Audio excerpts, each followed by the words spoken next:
Good afternoon. It's another beautiful day for Younib TV News at 1.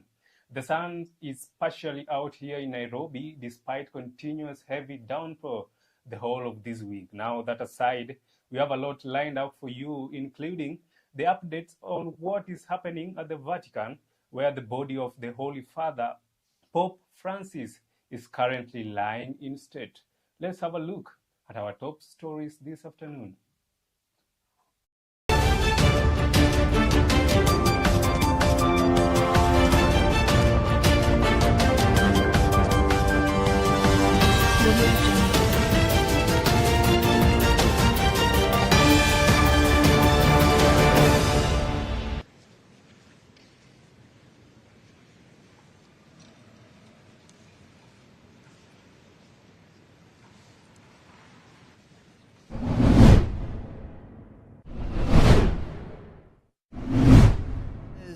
Where our rich agricultural base offers a double-digit return on investment. Our ICT and BPO sector, housing and construction, tourism, creative economy, mining, and blue economy are other sectors that have wide-ranging opportunities for investment. Implementing the important consensus of our leaders during the visit of the President this time, as well as the 10 partnership actions of the FOCAC Beijing Summit last year to encourage and support our companies. Nobody has reached out to me in relation to a job.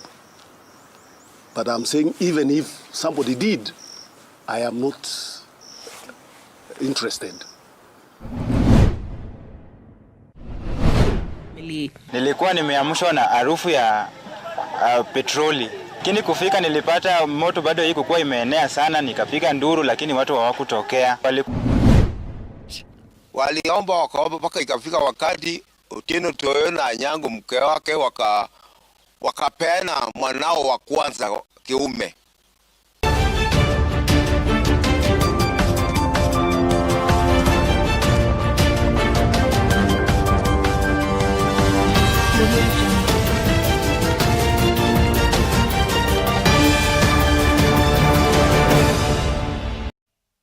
Now, welcome. My name is Cliff Omondi.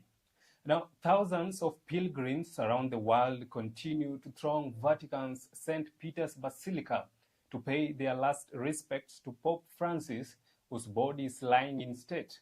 The public viewing is expected to continue until tomorrow, Friday, before his burial, which according to the Holy See is scheduled for Saturday, the 26th. It is remembered that the pontiff went to be with the Lord on the morning of Easter Sunday, on the morning of Easter Monday, just hours after making what is now considered as his last public appearance during Easter Sunday celebrations.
And here at Younib TV, we also join Catholics all over the world in praying for the repose of the soul of Pope Francis. And now switching gears, on the second day of his state visit to China, President William Ruto has witnessed the signing of 7 investment agreements with the Chinese government totaling almost $1 billion. The agreement included a $150 million investment in a special economic zone in Kikambala, Kilifi County, a $3 million project to establish textile garments and solar power manufacturing factories in Murang'a and Athi River, and a $400 million investment in a large-scale in aloe farming, processing, and exporting facility in Baringo County.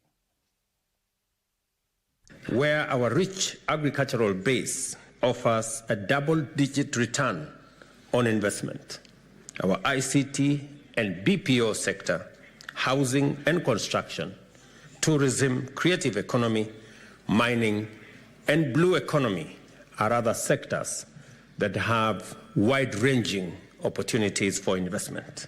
Implementing the important consensus of our leaders during the visit of the President this time, as well as the 10 partnership actions of the FOCAC Beijing Summit last year, to encourage and support our companies. Put into production, and the other 3 factories will start operating within this year.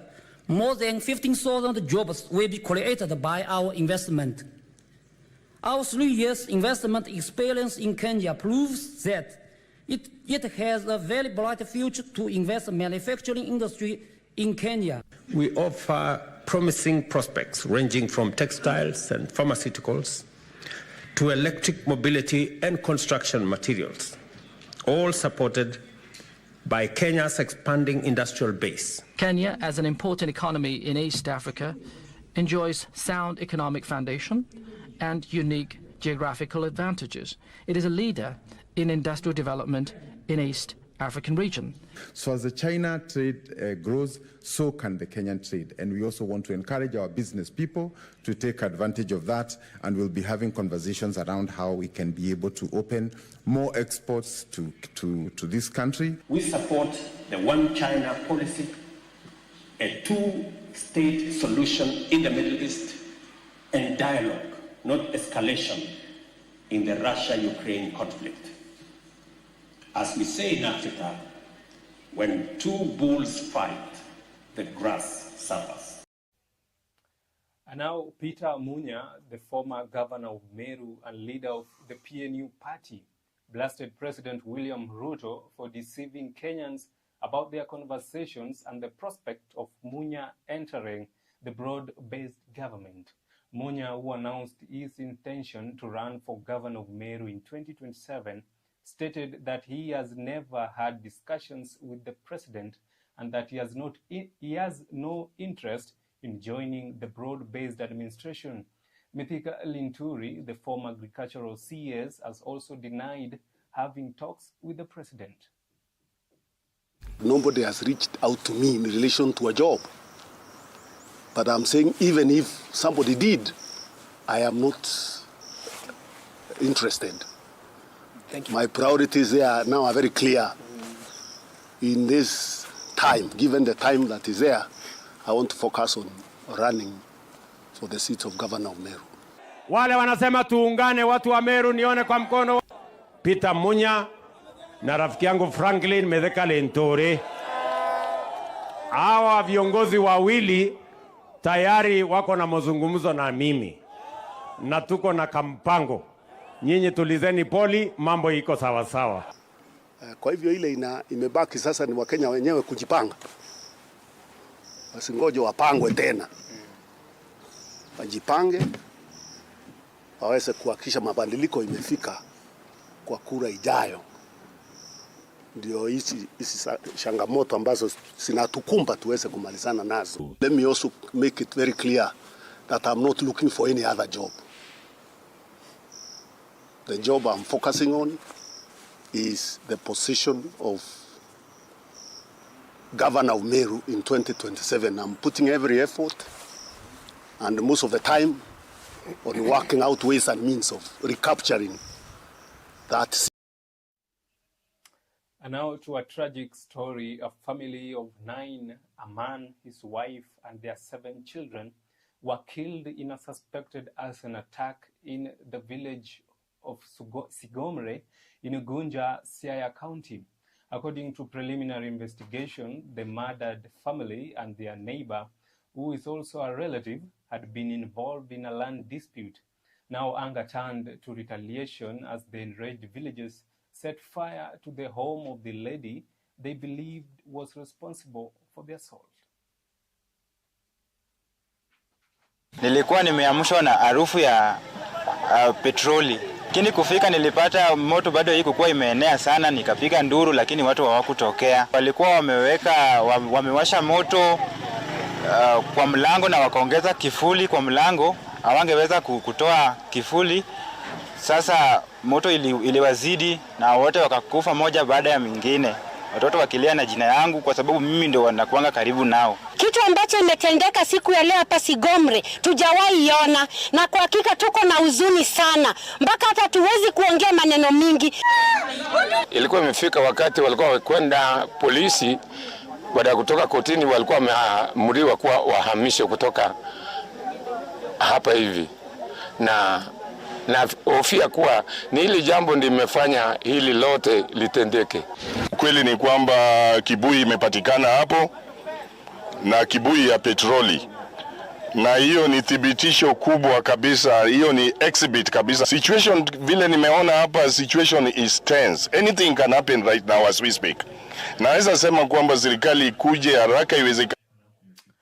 And now we are due for our first break here at Younib TV News at 1. Don't go far. My name is Cliff Omondi.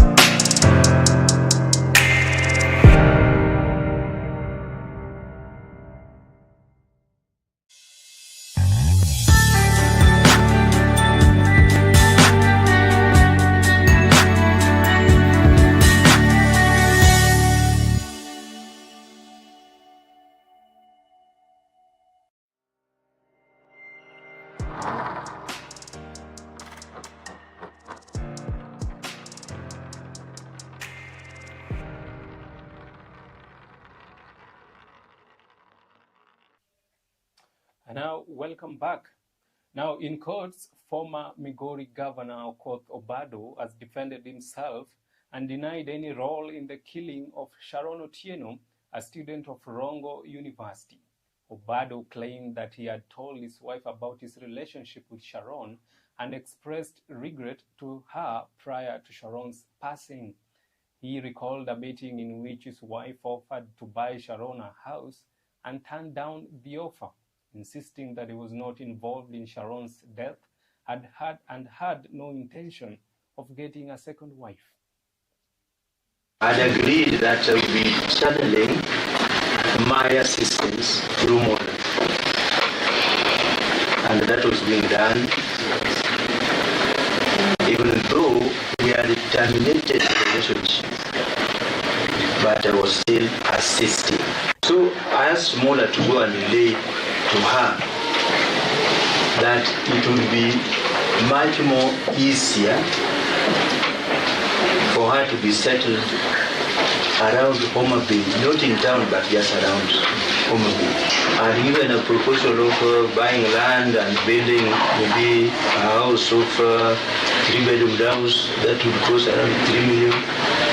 My lady, there was a proposal that was brought to me by Mo to move from our mother's house as we await for the house that was to be constructed. That she had now accepted. It's coming from who? From me, of course. From you to Sharon. Yeah. And now, two members of Melkio St. Joseph Missions of Messiah Africa Church reportedly died after refusing to seek medical help. At the same time, drama erupted at the Rongo police station in Migori County as 57 committed followers of the church refused to leave, claiming they could only return to their church, which has been shut down. Mutua, the commissioner of Migori County, disclosed that there were registration of irregularities during the establishment of the facility, which is still surrounded by police officers conducting investigations in the wake of allegations of cult-like activities connected to the church. Waliomba wakaomba mpaka ikafika wakati Otieno Toyo na Anyango mke wake wakapeana mwanao wa kwanza kiume kama msaada kwa kanisa hiyo. Bado tulikuwa tunatafuta polepole sababu hatujaona kaburi chake na hatujaona dalili yoyote ya kuonyesha kwamba alikufa. Ananiambia yeye ako kanisani anaomba. Sasa nashindwa, najiuliza. Sasa hiyo ni Jerusalem gani yenye wako hapo? Yenye iko hapo? Nilipoteza mtoto wangu 2017. Sijapata mtoto. Nilikaa mwaka mmoja kama sijapata mtoto. Nikapata Dalmas Otieno kama alichukua mtoto wangu. Wakanyidoto. The church is not registered because the certificate we got was a company act incorporation, which we can share with the media. That means that either by, and we can't assume that it was just by coincidence, somebody must have known what they are doing. They not register as society, they register as a company. A company has to have articles of association. We must know the directors are. So we are pursuing all those grounds. And now to sports. Following a dominant qualification campaign, Kenya's football under-20 national team, known as the Rising Stars, is getting ready for a historic maiden appearance at the AFCON under-20 championships in Egypt. Salim Babu's team will be hoping to maintain their dominance when they play continental powerhouses of Nigeria, Tunisia, and Morocco in Group B. On May 1st, Rising Stars will play Morocco in the opening match of the competition. And on May 4th, 2025, they will play Tunisia in their second group encounter. And lastly, on May 7th, 2025, they will play Nigeria to complete the group stage schedule. Tumetravel vizuri because imekuwa long journey, ataka ni kwa ndege karibu 5 hours kwa ndege. Nafikiri tulifika vizuri, tukafika, check in hotel and then tukaingia mazoezi, tukatena usiku. So nafikiri vijana wameshakopa, weather pia si mbaya sana kama vile tulikuwa tunatarajia, lakini imekuwa nzuri kwa sababu ukiangalia vijana pia wana morale kwa sababu wanajua kitu gani mwaleta huko. So ni kitu hiyo mwaleta huko ndio pekee yake tunajaribu kuangalia. Nafikiri itakuwa vizuri kwa sababu already kila mtu yuko mind yake isha set, tunataka kuchukua tournament. Tunataka kuingia pia hata finali ya qualify paka World Cup. Hiyo nafikiri ndio kitu kuna vijana. So vijana wako na morale sana ya kuko huko. The environment, I think it's good for us preparation, to have a good preparation with the team, to bond, to have a good gel, so that when the competitions are ready, and then we also need to make sure we are also ready for the. And now it's time to end our news bulletin. Thanks so much for staying with me, and not forget a formidable team here in studio that has made the Younib TV News at 1 a success. Continue enjoying our programs. My name is Cliff Omondi.